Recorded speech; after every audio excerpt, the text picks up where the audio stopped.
My name is Father Jesus Mariscal, and I'm in the Diocese of Yakima. I help at the cathedral as a parochial vicar. I also work with local migrant workers, and I work with H2A workers and also the local migrant workers that about half of them are undocumented, if not more. But so when we come to be with them for ministry, we offer them different things. We offer them music classes, guitar classes, sometimes piano classes. We offer them mass. We offer them faith formation, Bible classes, and fraternity nights.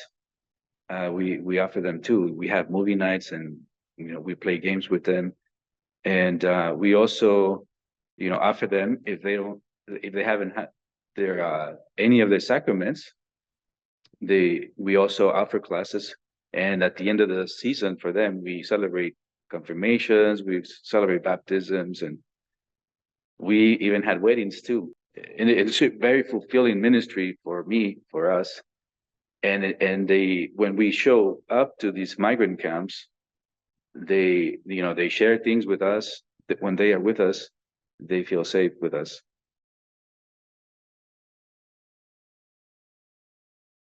With the H2A workers, they are at specific migrant camps, and even though they have documentations, they seem to be always afraid.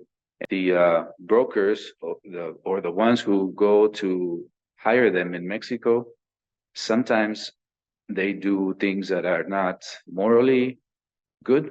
They threaten them, saying if you don't follow exactly these rules, or if you don't pay me this much, we won't call you back next season. So they already have some fear when they come. Sometimes the supervisors or the farm worker that's not very good, they will take advantage of that fear, and they won't let them go out. They will say that they cannot leave their premises, and they basically sometimes treat it as prisoners of the migrant camps. And it's not at every migrant camp that is like this, but some of them sadly are this way. When they get hurt, a lot of times they fear that they will get in trouble, so they don't ask for help until sometimes it's too late. And then the farmer says, well, you didn't report it. How do we know that you got hurt in the work? And other times they actually report it, but the owners, or the people that work for the owners, they say they take him to the hospital, but they take all the paperwork away from them. And so they'll be receiving mail to go follow up appointments, or the labor industry insurance and all these things. And since they don't reply to any of them, because the employer gives them the employer's address instead of the worker's address, they never respond to any of those letters. So then they end up losing their medical treatment and their benefits.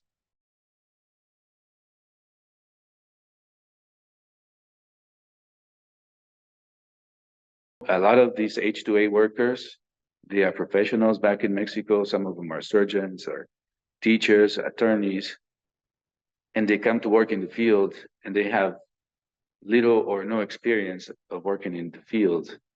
And they are the ones who end up getting hurt the most. A lot of them do have experience working out in agricultural work, but they don't have experience either specifically in the things that we do here, with massive amounts of trees and tall trees and whatnot. In Mexico, they might have experience with smaller scale things that they do for their own family and back in their home. But when they come here, it's a whole nother world of agriculture. And so they also don't have much experience. So I think I see a couple of issues with bringing H2A workers.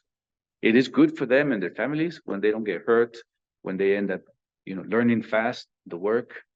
But it takes a good few weeks for them to to get experience, and then a lot of times they come to one type of work, and the work, by the time they're learning it, they send them to a different place to work, and by the time they're beginning to learn that, and they're always being moved around, so they really don't get a lot of experience in the work that they do.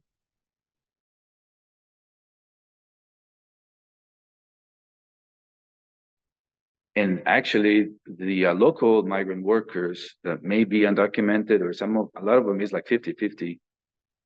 They are undocumented, or they have their visas or permanent resident cards. They are the ones who have experience. They are the ones who they end up the few that stay employed when H-2A workers arrive. They end up being the supervisors, but they are the ones who have the experience. They are the ones who hardly ever get hurt. They know how to follow the rules and everything.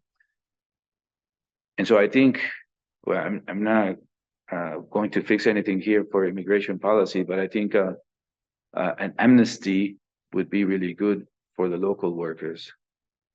And they are the ones who have been here for generations. They are the ones who have fed us all for a long time. And I think it's not an issue of, we can call it immigration, but it's a food security as well. They are the ones who have been working on all the kinds of, things that we eat and we take for granted. And they have been here for generations. They're good people, hardworking, honest people who have faith. And I think the best solution would be that we had an amnesty. If I could do something about that with those who can change policy, that's what I would recommend.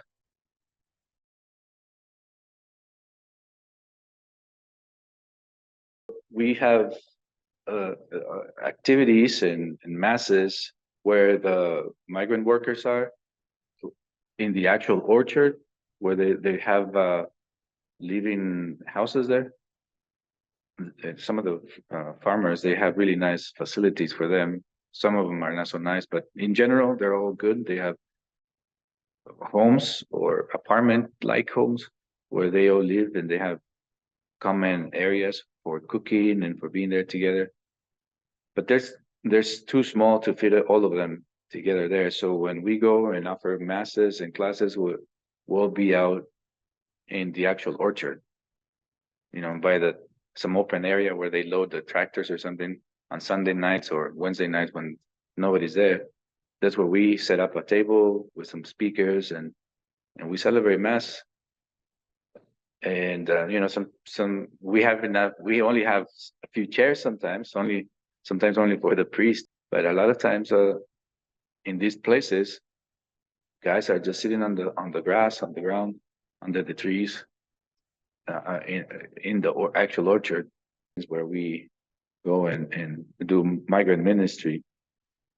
A lot of times the orchard owners that have migrant camps, sometimes they don't let us go in. So we go and try to negotiate with them. And we say, this is something good for your workers because, they'll feel safe, they'll feel comfortable, they'll be healthier emotionally and spiritually. When we come and help them, they'll be better workers. They won't get hurt. They'll be more efficient, more energetic. Our ministry there helps them to just have someone they can trust, so they can talk to with or consult with their deepest concerns.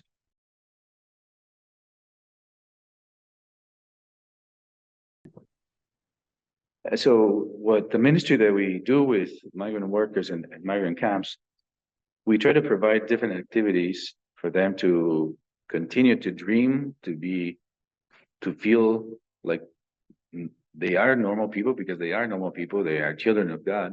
So we provide them with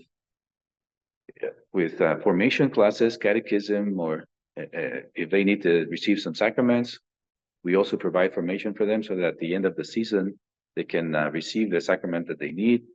We also, try to provide fun things so they can, come and attend. Although the formation classes are fun too, but sometimes they get boring. and they might not be so interested, but we also provide, yeah, like guitar classes and music classes and singing classes, even because we try to form a choir from among themselves so that they can also participate as singing at mass. We have an educational night where we bring. Sometimes I bring a psychologist to talk to them, or I'll bring somebody to talk to them about health issues or finances, just different things in general for them. That's one day a week as well.